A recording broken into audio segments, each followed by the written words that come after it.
Mark, I want to ask you a little bit about some of the challenges. I know for a second we'll talk a little bit about the business side of football. An uncapped year, it looks like, in the offing. Just, I guess, if you could kind of give the people here an idea of what Packer fans might expect here going forward and how you're going to protect the future, I think, here. Sure.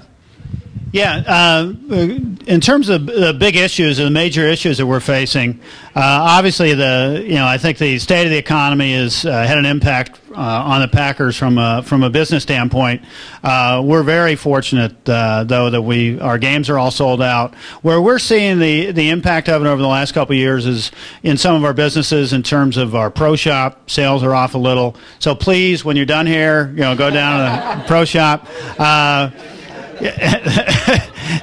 Some of our atrium we have. Yeah, well, it's open till 7, so but it's open all day tomorrow. But the biggest issue we're facing right now is our labor situation. Our collective bargaining agreement is just about to expire. It was signed in 2006. And 2 years after that, it was supposed to run through, I think, 2013.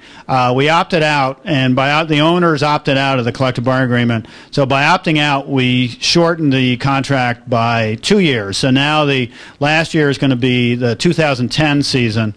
And right now, we're in the middle of negotiations with the Players Union. I am actually involved in those negotiations. I'm on the owners' bargaining committee, and Nick can appreciate this. Life takes funny twists sometimes. When I was a Redskin, I was the Redskins player rep, and I then became the vice president of the union and then went to work for the union after my career ended. So I was on the other side of the bargaining process back in the 1980s. So it's interesting to see it from a different perspective. Back when I was playing, the owners were sticking it to the players. Now the players are sticking it to No, I'm just joking. But I'm always I'm on the tough side of the bargaining. I wish I was, but it's really going to be a challenging negotiation. I'm hopeful that we can reach an agreement. A couple key dates that are coming up.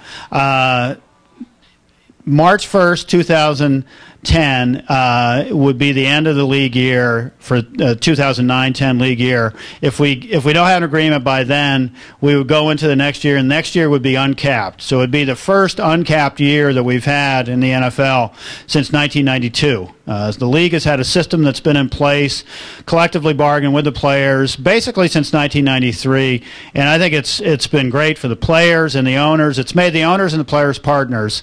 And the system, really the two keys are, number one, the players sharing the revenue. It's varied a little bit. When it started, it was 55%. Now it's just under 60% of the revenues go to the players.